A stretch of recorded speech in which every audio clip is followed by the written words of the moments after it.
मेरा नाम अर्जुन है। मैं और मेरे 3 दोस्त राज, विक्रम और समीर कोलकाता में नौकरी के लिए आए थे।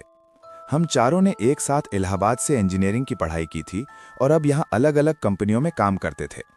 मैं एक सॉफ्टवेयर कंपनी में था, राज बैंक में काम करता था, विक्रम एक विज्ञापन एजेंसी में था और समीर एक छोटे स्टार्टअप में। शुरुआत में हम हॉस्टल में रहते थे, लेकिन वहाँ की भीड़भाड़ और नियमों से तंग आकर हमने अपना फ्लैट ढूंढने का फैसला किया। 1 महीने की खोज के बाद हमें सॉल्ट लेक के पास एक पुरानी इमारत में एक फ्लैट मिला। इमारत का नाम था शांति निवास। ये इमारत मुख्य सड़क से थोड़ा अंदर थी और चारों तरफ बड़े बड़े पेड़ थे। इमारत को देखकर ही लगता था कि ये बहुत पुरानी है। दीवारों पर पुराने जमाने की टाइलें लगी थीं और सीढ़ियां भी काफी घिसी हुई थीं।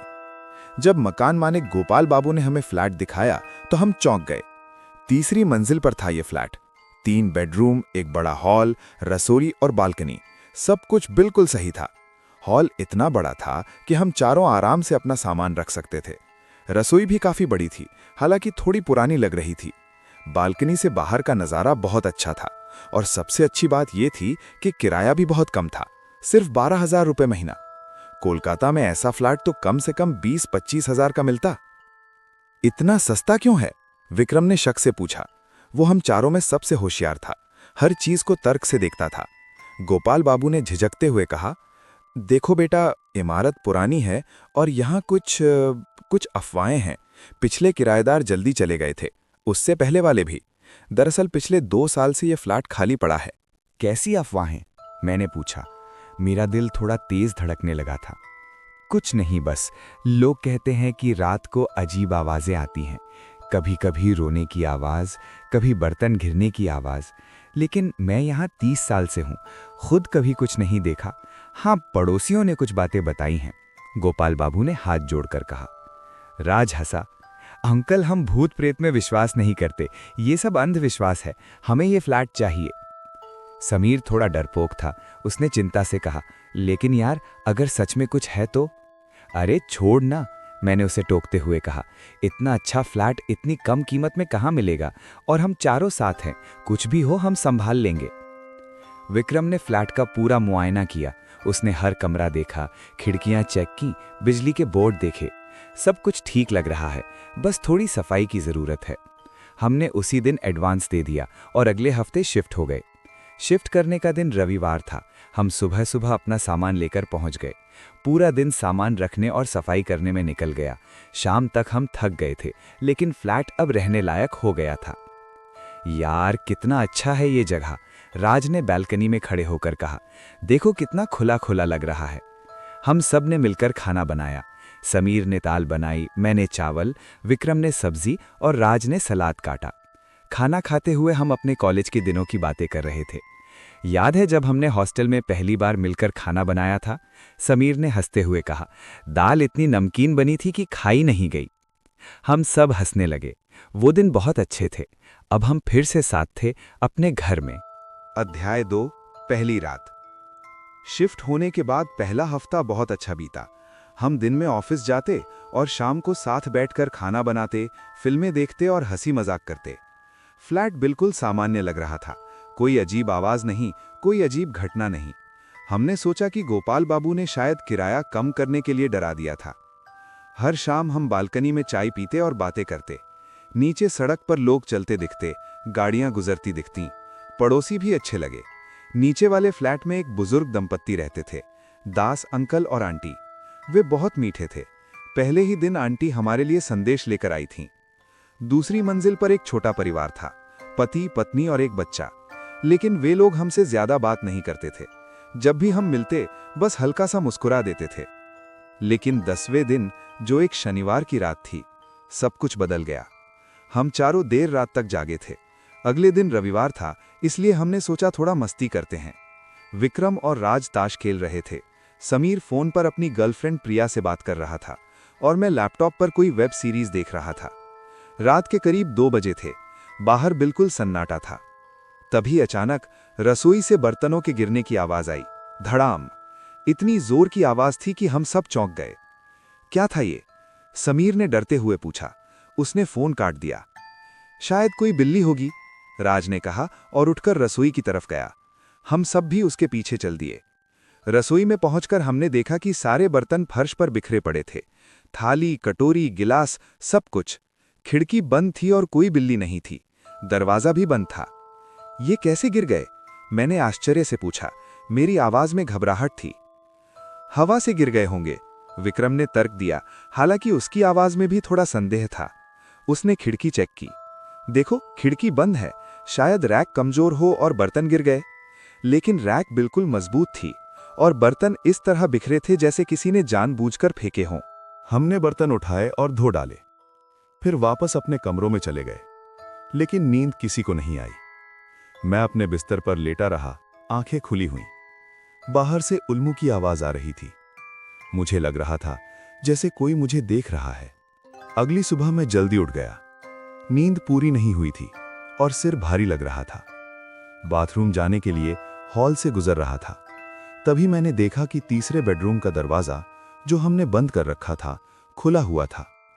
हम उस कमरे को स्टोर रूम की तरह इस्तेमाल करते थे। वहां हमारा पुराना सामान, किताबें, कुछ बक्से रखे हुए थे। मैं अंदर गया। कमरे में सब कुछ बिखरा हुआ था। सामान जो हमने सही से रखा था वो इधर उधर पड़ा था। बक्से खुले हुए थे। किताबें फर्श पर फैली हुई थीं। ये क्या? मैं बुदबुदाया।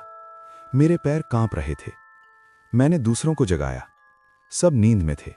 लेकिन जब मैंने बताया तो तुरंत उठाए। राज गुस्से में बोला, किसी ने ये मजाक किया है क्या? तुम लोगों में से किसी ने? मजाक? कौन करेगा ऐसा मजाक? और क्यों? हम तो सब साथ थे। समीर चुप था। उसका चेहरा पीला पड़ा हुआ था। वो कुछ सोच रहा था। फिर धीरे से बोला, यार, मुझे लगता है यहां कुछ गड़बड़ है। कल रात बर्तन, आज ये सब अपने आप नहीं हो सकता। तो तुम कह रहे हो कि यहां भूत है? राज ने मजाक उड़ाते हुए कहा, लेकिन उसकी हंसी में भी डर था। हमने कमरा साफ किया और सामान फिर से रख दिया। लेकिन अब हम सबके मन में शक था। अध्याय 3। रहस्य गहराता है। अगले कुछ दिन और भी अजीब रहे। हर रात कुछ न कुछ होता। कभी दरवाजे अपने आप खुल जाते, कभी लाइट अपने आप बंद हो जाती। एक बार तो रात के 3 बजे नल अपने आप चालू हो गया और पूरा बाथरूम पानी से भर गया। सुबह जब समीर बाथरूम गया तो उसे पानी में चलना पड़ा। ये क्या हो रहा है? समीर चिल्लाया। हम सब दौड़े आए। नल खुला था, विक्रम ने कहा। शायद रात को किसी ने बंद नहीं किया होगा। लेकिन मैंने तो बंद किया था, राज ने कहा। मैं आखिरी था बाथरूम जाने वाला। समीर सबसे ज्यादा डरा हुआ था। उसने कई बार कहा कि हमें यह फ्लैट छोड़ देना चाहिए, लेकिन हम तीनों ने उसकी बात नहीं मानी। हमें लगता था कि कोई तार्किक व्याख्या होगी, शायद बिजली का कोई खराबी है या पानी का प्रेशर ज्यादा है। एक रात मैं अपने कमरे में सो रहा था। अचानक मुझे लगा जैसे कोई मेरे बिस्तर के पास खड़ा है। मैंने आंखें खोली तो कुछ नहीं था, लेकिन कमरे में एक अजीब सी ठंडक थी। बाहर गर्मी थी, लेकिन कमरा बर्फ की तरह ठंडा लग रहा था। मैं उठा और लाइट जलाई। कुछ नहीं था, लेकिन मेरा दिल तेजी से धड़क रहा था। मैं हॉल में गया। राज भी जागा हुआ था। तुम भी नहीं सो पाए? उसने पूछा। नहीं, कमरे में बहुत ठंडक लग रही थी। मेरे कमरे में भी, और एक अजीब सी आवाज आ रही थी, जैसे कोई फुसफुसा रहा हो। हम दोनों चुपचाप बैठे रहे। डर तो लग रहा था, लेकिन हम एक दूसरे को हिम्मत दे रहे थे। कुछ दिनों बाद एक दिन मैं ऑफिस से जल्दी आ गया। मुझे तबीयत ठीक नहीं लग रही थी। घर में कोई नहीं था, सब अभी ऑफिस में थे। मैं अपने कमरे में आराम कर रहा था, तभी मुझे किसी के रोने की आवाज सुनाई दी। एक औरत की आवाज, बहुत धीमी लेकिन साफ सुनाई दे रही थी, सिसकियों की आवाज। मेरे रोंगटे खड़े हो गए। मैं धीरे धीरे हॉल में आया। आवाज तीसरे बेडरूम से आ रही थी। मेरे हाथ पैर कांप रहे थे। मैं दरवाजे के पास गया। मैंने हिम्मत करके दरवाजा खोला। कमरा खाली था, लेकिन आवाज अब और साफ सुनाई दे रही थी। रोने की आवाज, जैसे कोई बहुत दुखी हो, जैसे कोई बहुत दर्द में हो। कौन है यहां? मैंने कांपती आवाज में पूछा। मेरी आवाज कमरे में गूंज गई। अचानक आवाज बंद हो गई। कमरे का तापमान एकदम गिर गया। मुझे ऐसा लगा जैसे मैं फ्रीजर में खड़ा हूं। मेरी सांसें धुएं की तरह दिख रही थी। मुझे ठंड लगने लगी। मैं तुरंत बाहर भागा और फ्लैट छोड़कर नीचे चला गया। मैं इमारत के बाहर सड़क पर खड़ा हो गया। धूप तेज थी, लेकिन मुझे अभी भी ठंड लग रही थी। मैं वहीं बैठ गया और अपने दोस्तों को फोन किया। क्या हुआ? राज ने पूछा। तुम सब जल्दी घर आओ, अभी, मैंने कहा। जब बाकी लोग आए तो मैंने उन्हें सब कुछ बताया। इस बार विक्रम और राज भी चिंतित दिख रहे थे। उनके चेहरों पर डर साफ दिख रहा था। अब हमें मानना होगा, विक्रम ने गहरी सांस लेते हुए कहा। यहां कुछ तो है, कुछ जो हम देख नहीं सकते।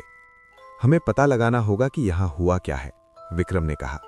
हर समस्या का हल होता है। हम पता लगाएंगे कि यहां क्या चल रहा है। अध्याय 4, सच्चाई की खोज। अगले दिन हमने इमारत के दूसरे लोगों से बात करने का फैसला किया। पहले हम गोपाल बाबू के पास गए। वे नीचे वाले फ्लैट में रहते थे। बाबू, हमें पूरी सच्चाई जानना है। इस फ्लैट में क्या हुआ था? मैंने सीधे सवाल किया। मैं घबराया हुआ था, लेकिन मुझे जवाब चाहिए था। गोपाल बाबू की आंखों में डर था।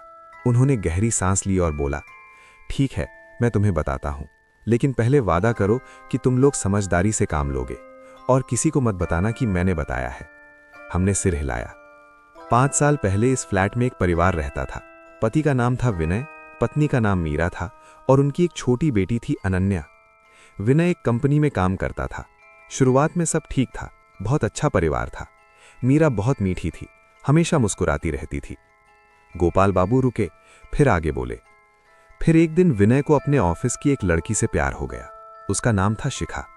विनय ने मीरा को छोड़ने का फैसला किया। वो घर में कम आने लगा। मीरा को पता चल गया। वो बहुत टूट गई थी। मीरा ने बहुत कोशिश की अपनी शादी बचाने की, लेकिन विनय ने उसकी एक न सुनी। वो तलाक चाहता था। मीरा डिप्रेशन में चली गई। वो बीमार पड़ गई। कभी कभी हम उसे रोते हुए सुनते थे। उसके पति ने उसकी कोई परवाह नहीं की। एक रात जब विनय अपनी गर्लफ्रेंड के साथ बाहर गया हुआ था, मीरा ने तीसरे कमरे में जाकर खुद को फांसी लगा ली। गोपाल बाबू की आवाज कांप गई। हम सब सन्न रह गए। मेरा गला सूख गया। उसकी बेटी अनन्या उस समय अपनी दादी के घर हावड़ा में थी। जब लोगों को पता चला तो बहुत हंगामा हुआ। पुलिस आई, जांच हुई। विनय को बहुत शर्म आई। वो यहां से चला गया। अनन्या अपनी दादी के साथ रहने लगी। तब से यह फ्लैट खाली पड़ा है। कई लोग आए, लेकिन कोई ज्यादा दिन नहीं रुका। पिछले साल एक युवा जोड़ा आया था। 3 महीने रहे। फिर एक रात पत्नी को कुछ दिखा। वो इतना डर गई कि अगले ही दिन चली गई। उससे पहले 4 लड़के थे तुम्हारी तरह। वे सिर्फ 1 महीना रहे। मीरा की आत्मा अभी भी यहां है? समीर ने डरते हुए पूछा। लोग यही कहते हैं। वो शांति नहीं पा सकी। उसका दुख, उसका दर्द, उसका गुस्सा अभी भी इस जगह में है। वो अपनी बेटी से बिछड़ गई। वो अपने पति से नफरत करती थी। ऐसी मौत, ऐसे दुख से मरने वाली आत्मा को शांति नहीं मिलती। हम सब चुप थे। कुछ देर तक किसी ने कुछ नहीं कहा। फिर दास अंकल बोले, मैं तुम लोगों को कुछ और बताता हूं। मीरा जो कमरा था, वही तीसरा कमरा है जहां तुमने सामान रखा है। वहीं उसने अपनी जान ली थी। वहीं उसका दुख सबसे ज्यादा है। हम अपने फ्लैट वापस गए। सबके चेहरे उतरे हुए थे। हम हॉल में बैठ गए। अब क्या करें? समीर ने पूछा। मुझे नहीं पता, मैंने कहा। मेरा मन बहुत भारी हो गया था। मुझे मीरा के लिए दुख हो रहा था। हम यहां से चले जाएं, राज ने सुझाव दिया। लेकिन एडवांस का क्या होगा? और नया फ्लैट ढूंढने में समय लगेगा, पैसे भी लगेंगे, विक्रम ने कहा। हम चुप बैठे रहे। तभी मुझे एक विचार आया। सुनो, मैंने कहा, शायद मीरा को सिर्फ कोई चाहिए जो उसकी सुने, जो उसके दर्द को समझे। वो हमें चोट नहीं पहुंचा रही, बस अपनी उपस्थिति बता रही है। तो तुम क्या कहना चाह रहे हो राज? राज ने पूछा। मैं कह रहा हूं कि हम उससे बात करने की कोशिश करें, उसकी मदद करें। हम सब सन्न रह गए। मेरा गला सूख गया। उसकी बेटी अनन्या उस समय अपनी दादी के घर हावड़ा में थी। जब लोगों को पता चला तो बहुत हंगामा हुआ। पुलिस आई, जांच हुई। विनय को बहुत शर्म आई। वो यहां से चला गया। अनन्या अपनी दादी के साथ रहने लगी। तब से ये फ्लैट खाली पड़ा है। कई लोग आए, लेकिन कोई ज्यादा दिन नहीं रुका। पिछले साल एक युवा जोड़ा आया था। 3 महीने रहे। फिर एक रात पत्नी को कुछ दिखा। वो इतना डर गई कि अगले ही दिन चली गई। उससे पहले 4 लड़के थे तुम्हारी तरह। वे सिर्फ 1 महीना रहे। मीरा की आत्मा अभी भी यहां है? समीर ने डरते हुए पूछा। लोग यही कहते हैं। वो शांति नहीं पा सकी। उसका दुख, उसका दर्द, उसका गुस्सा अभी भी इस जगह में है। वो अपनी बेटी से बिछड़ गई। वो अपने पति से नफरत करती थी। ऐसी मौत, ऐसे दुख से मरने वाली आत्मा को शांति नहीं मिलती। हम सब चुप थे। कुछ देर तक किसी ने कुछ नहीं कहा। फिर दास अंकल बोले, मैं तुम लोगों को कुछ और बताता हूं। मीरा जो कमरा था, वही तीसरा कमरा है जहां तुमने सामान रखा है। वहीं उसने अपनी जान ली थी। वहीं उसका दुख सबसे ज्यादा है। हम अपने फ्लैट वापस गए। सबके चेहरे उतरे हुए थे। हम हॉल में बैठ गए। अब क्या करें? समीर ने पूछा। मुझे नहीं पता, मैंने कहा। मेरा मन बहुत भारी हो गया था। मुझे मीरा के लिए दुख हो रहा था। हम यहां से चले जाएं। अध्याय 5 मुलाकात। उस रात हमने फैसला किया कि हम तीसरे कमरे में साथ रहेंगे। अगर वाकई कुछ है तो हम उसका सामना करेंगे। हम चारों थोड़े डरे हुए थे, लेकिन हमने हिम्मत बांधी। रात के 12 बजे हम चारों तीसरे कमरे में बैठे थे। हमने कमरे को थोड़ा साफ किया था। एक मोमबत्ती जला रखी थी, क्योंकि हमने सुना था कि आत्माएं मोमबत्ती की रोशनी से आकर्षित होती हैं। कमरे में सन्नाटा था। बाहर से कोई आवाज नहीं आ रही थी। मीरा जी, मैंने धीरे से कहा, अगर आप यहाँ हैं तो कृपया हमें कोई संकेत दें। हम आपकी मदद करना चाहते हैं। हम आपके दुश्मन नहीं हैं। कुछ नहीं हुआ। 5 मिनट बीत गए, 10 मिनट बीत गए। शायद ये सब हमारी कल्पना है, राज बोला। उसकी आवाज में राहत थी। तभी मोमबत्ती की लौ तेज हिलने लगी। हवा नहीं थी, खिड़की। अध्याय 6 बेटी की खोज। अगले दिन हमने गोपाल बाबू से मीरा की बेटी के बारे में पूछा। उन्होंने बताया कि अनन्या अपनी दादी के साथ हावड़ा में रहती है। उन्होंने हमें पता लिख दिया। हमने उनका पता लगाया। ये आसान नहीं था, हमें कई लोगों से पूछना पड़ा। आखिरकार हमें पता चल गया कि वो किस इलाके में रहते हैं। एक शनिवार को हम चारों वहां गए। ये हावड़ा का एक पुराना इलाका था। छोटी छोटी गलियां, पुराने मकान। हमें उनका घर ढूंढने में 1 घंटा लग गया।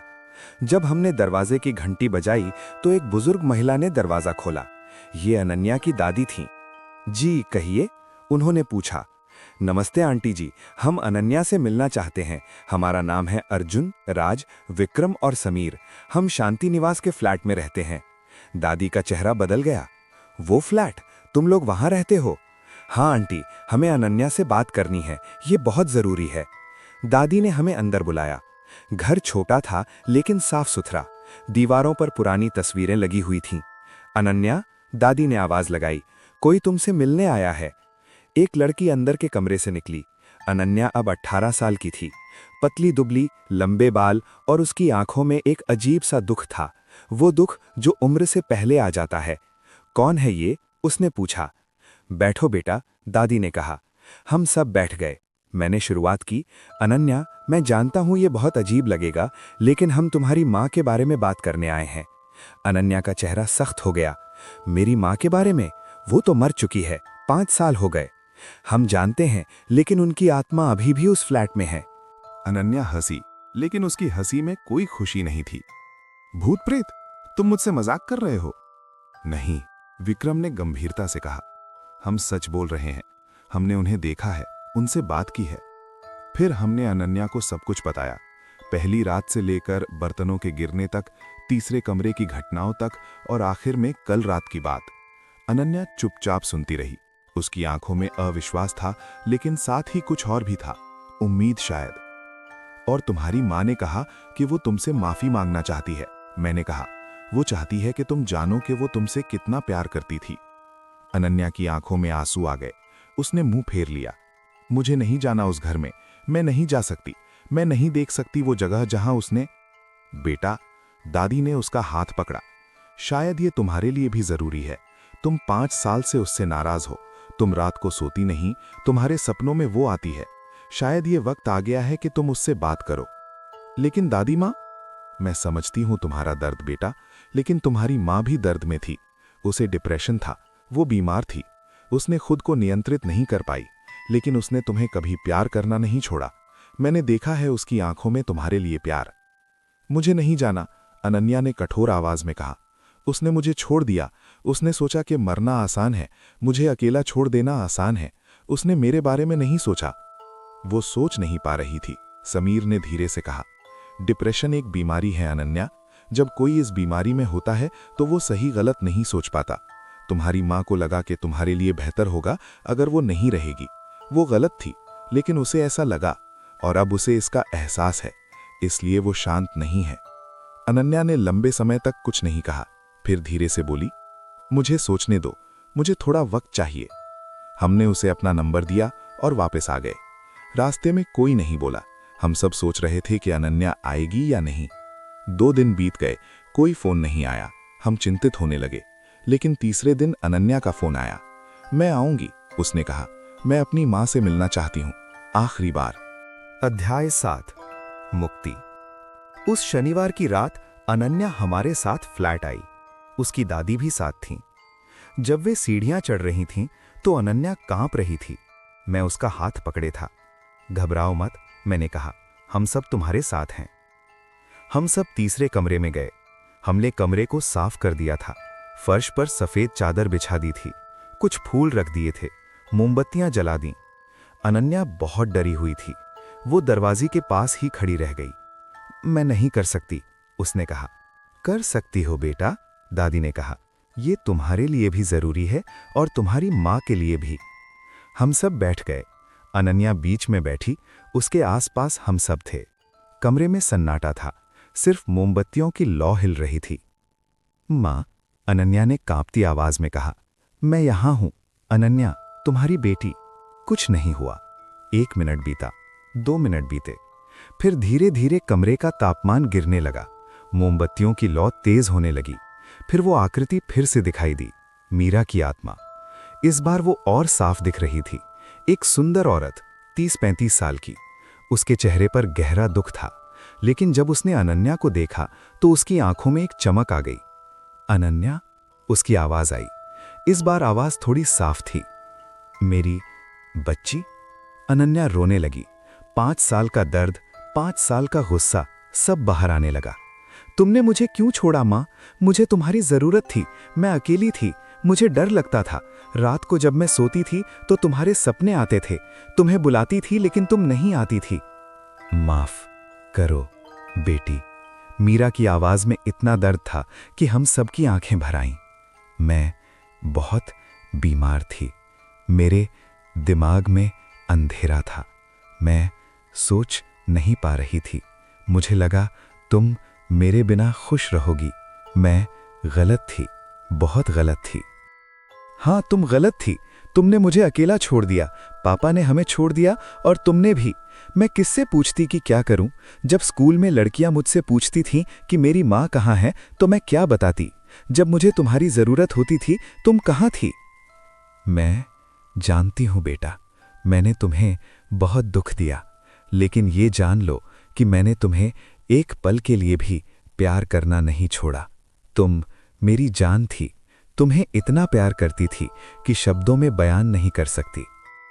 मीरा की आकृति करीब आई। अब उसका चेहरा बिल्कुल साफ दिख रहा था। एक सुंदर औरत, लेकिन उसकी आंखों में अथाह दुख था। मैं कमजोर थी। मैं हार गई। लेकिन हर रोज मैं तुम्हारे बारे में सोचती थी। तुम्हारी मुस्कान, तुम्हारी हंसी, तुम्हारे बचपन की बातें। जब मैंने वो कदम उठाया तो एक क्षण के लिए मुझे लगा कि ये सही है। लेकिन अगले ही पल मुझे एहसास हुआ कि मैंने क्या किया। लेकिन तब तक देर हो चुकी थी। अनन्या उठी। धीरे धीरे वो आकृति की तरफ बढ़ी। मैं तुमसे बहुत नाराज थी माँ। मैंने सोचा तुम मुझे प्यार नहीं करती थी। मैंने सोचा मैं तुम्हारे लिए कुछ नहीं थी। नहीं, मीरा की आवाज तेज हुई। तुम मेरा सब कुछ थी। मेरी जिंदगी का मतलब थी। बस मैं खुद को बचा नहीं पाई। मुझे माफ कर दो अनन्या, मुझे माफ कर दो। अनन्या की आंखों से आंसू बह रहे थे। मैं तुम्हें माफ करती हूँ माँ। मैं समझती हूँ कि तुम बीमार थीं। मैं समझती हूँ कि तुम दर्द में थी। और मैं तुमसे प्यार करती हूँ, हमेशा करती रहूंगी। तुम मेरी माँ हो, हमेशा रहोगी। एक चमकीली रोशनी फैल गई, बहुत तेज रोशनी। हम सब ने अपनी आंखें बंद कर लीं। जब खोलीं तो मीरा की आकृति बदल गई थी। अब उसके चेहरे पर दुख नहीं था। पहली बार उसके चेहरे पर शांति थी, एक मुस्कान थी। धन्यवाद बेटी, धन्यवाद, इतना सारा। अब मैं जा सकती हूँ। अब मुझे शांति मिल गई। खुश रहो मेरी बच्ची, बहुत खुश रहो। मैं हमेशा तुम्हारे साथ रहूंगी, तुम्हारे दिल में, तुम्हारी यादों में। आकृति धीरे धीरे फीकी पड़ने लगी। कमरे में एक हल्की सुगंध फैल गई, जैसे चमेली के फूल। मीठी सुगंध, शांति की सुगंध। माँ मत जाओ, अनन्या चिल्लाई। मुझे जाना होगा बेटा, लेकिन मैं तुम्हें छोड़ नहीं रही। मैं हमेशा तुम्हारे साथ हूँ, हर पल, हर सांस में। मुझसे प्यार करो, मुझे याद रखो, लेकिन आगे बढ़ो, जीवन जियो, खुश रहो, यही मेरी आखिरी इच्छा है।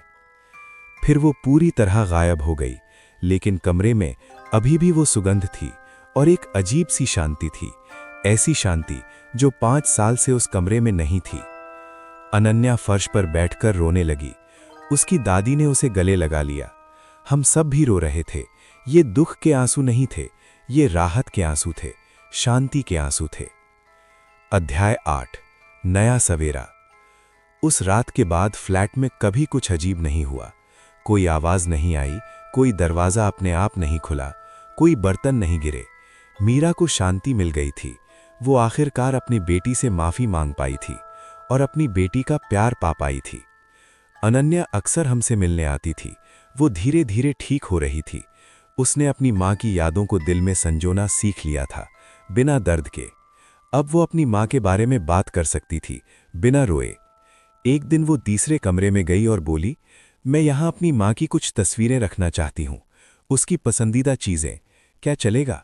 हमने खुशी से हाँ कहा। हमने मिलकर उस कमरे को सजाया। मीरा की तस्वीरें लगाईं, उसकी शादी की तस्वीर, अनन्या के साथ उसकी तस्वीरें, उसके बचपन की तस्वीरें, कुछ फूल रखे, एक छोटा सा मंदिर बना दिया जहां अनन्या आकर प्रार्थना कर सकती थी। वो कमरा अब डरावना नहीं था, बल्कि एक याद का कमरा बन गया था, प्यार का कमरा। कभी कभी हम चारों वहां बैठते और अपने परिवारों के बारे में बात करते। उस घटना ने हमें सिखाया कि मौत के बाद भी प्यार बचता है और माफी की ताकत कितनी बड़ी होती है। नफरत और गुस्सा किसी को शांति नहीं देता, सिर्फ माफी और प्यार ही शांति दे सकता है। समीर, जो सबसे ज्यादा डरता था, अब सबसे ज्यादा शांत था। उसने कहा, तुम जानते हो, मुझे लगता है हमें यहाँ आना था, न सिर्फ अपने लिए बल्कि मीरा जी और अनन्या के लिए भी। ये हमारी किस्मत थी, हम एक माँ और बेटी को फिर से जोड़ पाए। राज ने हामी भरी। कभी कभी जिंदगी हमें वहां ले जाती है जहां हमें जाना चाहिए, जहां हम किसी की मदद कर सकें। शायद ये हमारी किस्मत थी कि हम यहाँ आए। विक्रम ने कहा, अब मैं भूत प्रेत में विश्वास करता हूँ, लेकिन मैं ये भी मानता हूँ कि वे हमें नुकसान नहीं पहुँचाते अगर हम उनके दर्द को समझें। मीरा जी ने हमें कभी चोट नहीं पहुँचाई, उन्होंने बस अपनी उपस्थिति बताई। वे सिर्फ मदद चाहती थीं। मैं चुप रहा, लेकिन मेरे दिल में एक अजीब सी खुशी थी। हमने कुछ अच्छा किया था। हमने एक माँ और बेटी को फिर से मिलाया था। हमने एक आत्मा को शांति दिलाई थी। अनन्या अब कॉलेज जाने लगी थी। उसने अपनी पढ़ाई फिर से शुरू कर दी थी। वो अब मुस्कुराने लगी थी। उसकी दादी बहुत खुश थीं। वे अक्सर हमें फोन करके धन्यवाद देती। तुम लोगों ने मेरी पोती को वापस लौटा दिया, उन्होंने एक बार कहा था। 5 साल से वो जिंदा तो थीं, लेकिन जी नहीं रही थीं। अब वो फिर से जीने लगी हैं। 3 महीने बाद अनन्या ने अपनी दादी के साथ एक छोटी सी पूजा करवाई। उन्होंने पंडित जी को बुलाया और मीरा की आत्मा की शांति के लिए प्रार्थना की। हमने भी उस पूजा में भाग लिया। पूजा के बाद अनन्या ने हम सबको गले लगाया। तुम लोग मेरे भाई जैसे हो, उसने कहा। तुमने मुझे और मेरी माँ को फिर से जोड़ा, मैं इसे कभी नहीं भूलूंगी। उस दिन के बाद अनन्या ने एक डायरी लिखना शुरू किया। उसमें वो अपनी माँ के साथ की यादें लिखती। वो हमें कभी कभी पढ़कर सुनाती। आज मुझे याद आया कि माँ कैसे मेरे बाल गूंथती थी। वो हमेशा चमेली के फूल मेरे बालों में लगाती थी। उसकी उंगलियां इतनी कोमल थीं, अब मैं समझ पाई हूं कि वो मुझसे कितना प्यार करती थी। आज मैंने माँ की पसंदीदा साड़ी पहनी, दादी ने मुझे दी थी। जब मैंने आईने में देखा तो लगा जैसे माँ मुझे देख रही है और मुस्कुरा रही है। धीरे धीरे हम सबकी जिंदगी पटरी पर आ गई। ऑफिस का काम, दोस्तों के साथ वक्त बिताना, खाना बनाना, फिल्में देखना, सब कुछ सामान्य हो गया। लेकिन हम उस घटना को कभी नहीं भूले। वो हमारे जीवन का एक अहम हिस्सा बन गई थी। 1 साल बाद जब हमारा एडवांस खत्म होने को आया तो गोपाल बाबू ने हमसे कहा, तुम लोग बहुत अच्छे किराएदार हो, तुमने इस फ्लैट में फिर से जीवन ला दिया। अब मैं इसे किसी और को देने से नहीं डरता। तुम लोग अगर रहना चाहो तो किराया कम कर दूंगा। हमने सोचा और फैसला किया कि हम यहीं रहेंगे। ये अब हमारा घर बन गया था। यहाँ हमने एक अनोखा अनुभव किया था। यहाँ हमने सीखा था कि प्यार, माफ़ी और समझदारी की ताकत क्या होती है। आज भी जब मैं उस तीसरे कमरे से गुजरता हूँ तो मुझे मीरा की मुस्कुराहट याद आती है। वो आखिरी मुस्कुराहट जब उसे शांति मिली थी। मुझे लगता है कि वो खुश है। वो देख रही है कि उसकी बेटी अब ठीक है। वो अपनी बेटी पर गर्व कर रही है। कभी कभी, बहुत कम, लेकिन कभी कभी तीसरे कमरे में चमेली की हल्की खुशबू आती है, जैसे मीरा हमें याद दिला रही हो कि वो हमें भूली नहीं है, जैसे वो धन्यवाद कह रही हो। अध्याय 9, समापन। 2 साल बीत गए हैं उस रात को। अनन्या अब 20 साल की है। वो कॉलेज में अच्छा कर रही है। उसने मनोविज्ञान में पढ़ाई करने का फैसला किया है। वो कहती है कि वो उन लोगों की मदद करना चाहती है जो डिप्रेशन से गुजर रहे हैं। मैं नहीं चाहती कि किसी और के साथ वो हो जो मेरी माँ के साथ हुआ, वो कहती है। हम चारों अभी भी शांति निवास में रहते हैं। ये फ्लैट अब सचमुच शांति का घर बन गया है। यहाँ अब कोई डर नहीं है, कोई अजीब घटना नहीं है, बस यादें हैं, अच्छी यादें। पिछले महीने अनन्या की सगाई हो गई, एक अच्छे लड़के से जो उसे बहुत प्यार करता है। जब उसने हमें बताया तो हम सब बहुत खुश हुए। हमने एक छोटी सी पार्टी की। उस दिन अनन्या बहुत खुश थी, वो चमक रही थी। तुम्हें पता है, उसने हमसे कहा, मुझे लगता है माँ भी खुश है। कल रात मैंने उसका सपना देखा। वो मुस्कुरा रही थी और मुझे आशीर्वाद दे रही थी। मुझे लगा जैसे वो सच में वहाँ थी। वो वहाँ थी, मैंने कहा, वो हमेशा तुम्हारे साथ है। उस रात हम पांचों, मैं, राज, विक्रम, समीर और अनन्या, तीसरे कमरे में बैठे थे। हमने मोमबत्तियां जलाई थीं और मीरा की तस्वीर के सामने फूल रखे थे। मीरा जी, अनन्या ने कहा, मैं शादी कर रही हूँ माँ, मैं खुश हूँ। मैं जानती हूँ आप चाहती थीं कि मैं खुश रहूँ। मैं वादा करती हूँ कि मैं खुश रहूँगी। मैं अपनी ज़िंदगी अच्छे से जीऊँगी। आपकी याद को अपने दिल में संजो कर रखूँगी, और जब मेरे बच्चे होंगे तो मैं उन्हें आपके बारे में बताऊँगी। मैं उन्हें बताऊँगी कि उनकी नानी कितनी अच्छी थीं, कितनी प्यारी थीं। उस रात कोई असाधारण नहीं हुआ, कोई रोशनी नहीं, कोई आवाज नहीं, लेकिन कमरे में एक अजीब सी गर्माहट थी, जैसे कोई हमें गले लगा रहा हो, जैसे एक माँ अपनी बेटी को आशीर्वाद दे रही हो। आज जब मैं इस कहानी को लिख रहा हूं तो मुझे वो सब याद आ रहा है, वो डर, वो घबराहट, लेकिन साथ ही वो प्यार, वो माफी, वो शांति। ये सिर्फ एक डरावनी कहानी नहीं है, ये एक माँ की मोहब्बत की कहानी है, एक बेटी की माफी की कहानी है, और 4 दोस्तों की हिम्मत की कहानी है जिन्होंने डर से ऊपर उठकर सही काम किया। हम चारों अब भी साथ हैं। हमारी दोस्ती और मजबूत हो गई है। उस घटना ने हमें एक साथ बांध दिया। हम जानते हैं कि जिंदगी में कुछ भी हो, हम एक दूसरे का साथ देंगे। समीर ने एक बार कहा था, तुम्हें पता है, उस घटना ने मुझे बदल दिया। पहले मैं हर चीज से डरता था, लेकिन अब मैं जानता हूं कि डर से ज्यादा शक्तिशाली चीज है प्यार और करुणा। अगर हम किसी के दर्द को समझ सकें तो कोई भी डर हमें नहीं रोक सकता।